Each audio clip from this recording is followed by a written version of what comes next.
সামনেই রাজ্যে বিধানসভা নির্বাচন, তার আগে উন্নয়ন ও কেন্দ্রের বিরুদ্ধে বঞ্চনার অভিযোগকে হাতিয়ার করেই প্রচারের সুর বেঁধে দিলেন মুখ্যমন্ত্রী মমতা বন্দ্যোপাধ্যায়।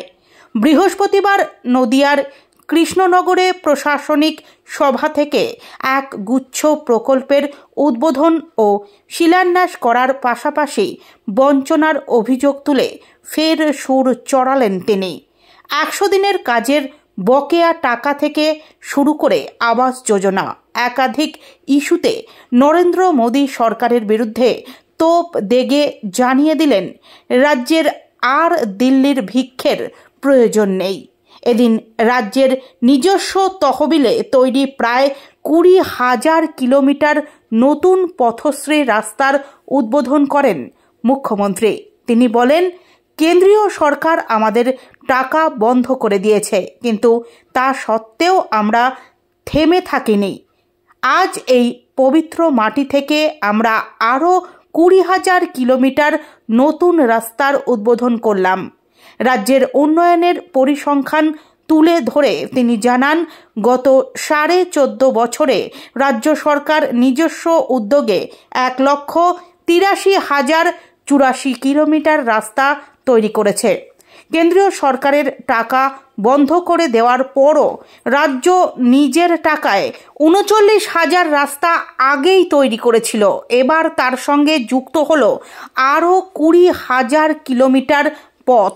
শুধুমাত্র রাস্তা নয়, পরিকাঠামো উন্নয়নের ক্ষেত্রেও যে রাজ্য পিছিয়ে নেই বলে দাবি মুখ্যমন্ত্রীর। তিনি জানান, এই সময়ের মধ্যে রাজ্যে 361টি প্রধান ও মাঝারি সেতু এবং 20টি রেল ওভারব্রিজ নির্মাণ করা হয়েছে। এতে খরচ হয়েছে প্রায় 83,000 কোটি টাকা।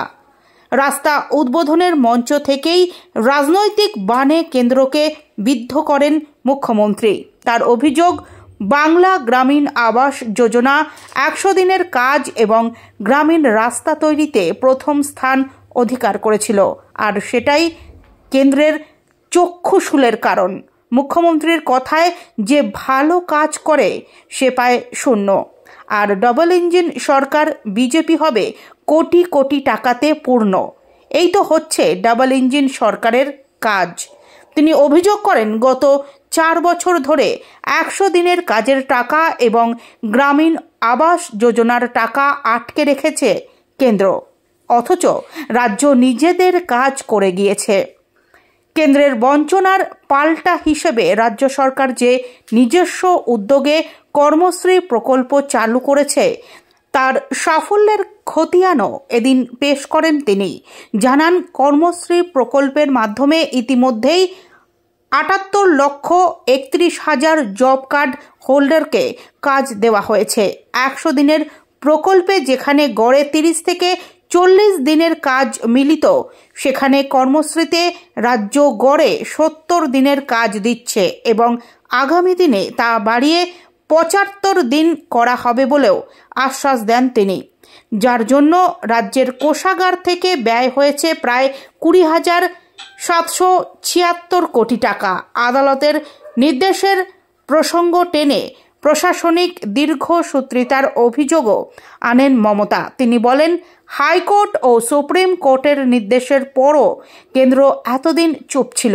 এখন ডিসেম্বরের 11 তারিখ হঠাৎ চিঠি পাঠিয়ে কঠিন সব শর্ত চাপিয়ে দিচ্ছে। মুখ্যমন্ত্রীর আশঙ্কা, ফেব্রুয়ারি মাসেই বিধানসভা নির্বাচনের দিন ঘোষণা হয়ে যাবে। তার আগে হাতে মাত্র 1 মাস সময়। কেন্দ্রের চিঠির শর্ত অনুযায়ী গ্রাম সভায় 10 জনের বেশি কাজ পাবে না, টেন্ডার ডাকতে হবে, যা অত্যন্ত সময় সাপেক্ষ ব্যাপার। একটি টেন্ডার প্রক্রিয়া সম্পন্ন করতেই যেখানে 3 মাস সময় লাগে এবং মার্চ মাসে আর্থিক বছর শেষ হয়ে যায়, সেখানে এখন এই নির্দেশিকাকে চালাকির খেলা বলে অভিহিত করেন তিনি। নির্বাচনে দিল্লির পুলিশ নিয়ে এসে মা বোনেদের ভয় দেখাবে কি? মা বোনেরা, নাম কাটলে বাড়িতে সব জিনিসপত্র আছে তো, যেগুলো দিয়ে রান্না করেন আছে তো, প্রাণে শক্তি আছে, নাম কাটলে ধরবেন তো? ছেড়ে দেবেন না তো? মেয়েরা সামনে লড়াই করবে আর ছেলেরা পেছনে থাকবে। আমি দেখতে চাই মা বোনদের শক্তি বড় না বিজেপির শক্তি বড়। আমরা দেখতে চাই, বাংলা দেখতে চাই।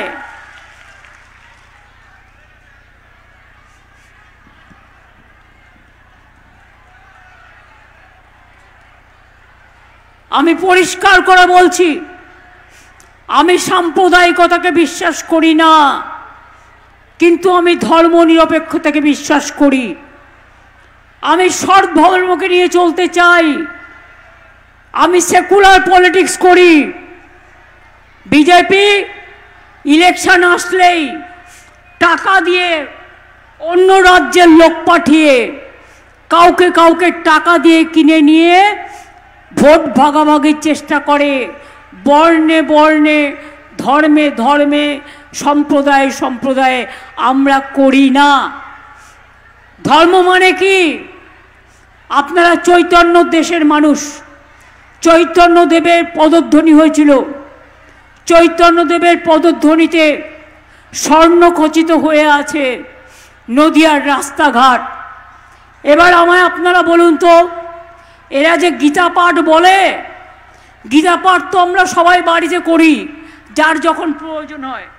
তার জন্য পাবলিক মিটিং করার কি দরকার আছে? ঠাকুর দেবতা হৃদয়ে থাকে। যে আল্লাহর কাছে দোয়া মাঙে সে মনে মনে মাঙে। আর রমজানের সময় বা নামাজের সময় সবাই একসাথে যায়। যখন দুর্গা পুজো হয় সবাই একসাথে মিলেমিশে আমরা পুজো করি। কিন্তু বলুন তো, যারা গীতা গীতা করে চিৎকার করছে তাদের কাছে আমি একটা কথা জিজ্ঞেস করব। শ্রীকৃষ্ণের উপদেশে শ্রীকৃষ্ণ কি বলেছিলেন ধর্মের নামে? তিনি বলেছিলেন ধর্ম মানে হচ্ছে ধারণ করা। ধর্ম মানে ধারণ করা। কোনটা ধারণ করা?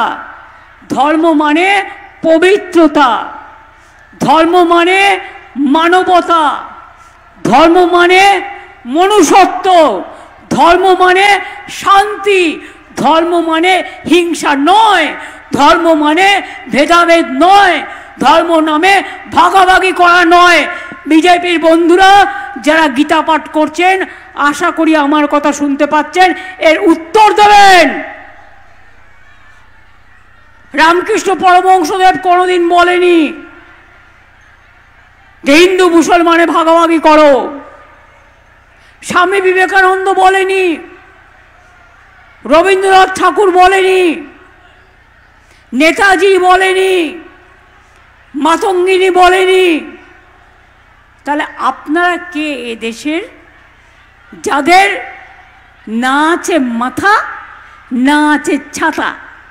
এক একজন এক এক রকম বলে যাচ্ছে। ভোট করছে লুট আর বলছে ঝুট। করছে লুট, বলছে ঝুট। একবার করলো নোটবন্দি আর এখন করছে ভোটবন্দি। তার কারণ ভেবেছে ভোট দখল করে কোনো রকম যদি বাংলাটাকে জেতা যায়, তাহলে এখান থেকে সব মানুষকে তাড়িয়ে দিয়ে, যাতে বাংলা ভাষায় কেউ কথা বলতে না পারে এবং বাংলা বাংলায় না থাকে, স্বাধীনতা আন্দোলনের অস্তিত্ব না থাকে, নবজাগরণের অস্তিত্ব না থাকে, বাংলাটাকে শেষ করে দাও, ধ্বংস করে দাও, বাংলাটাকে উঠিয়ে দাও। এটাই তো ওদের মনের চক্রান্ত। আপনারা কি চান? আপনারা কি চান আপনার অধিকার কেউ কেড়ে নিক? কি মা বোনেরা আপনারা চান? আপনারা চান আপনি যে ভাষায় কথা বলেন সেই ভাষাটা কেড়ে নেওয়া হোক?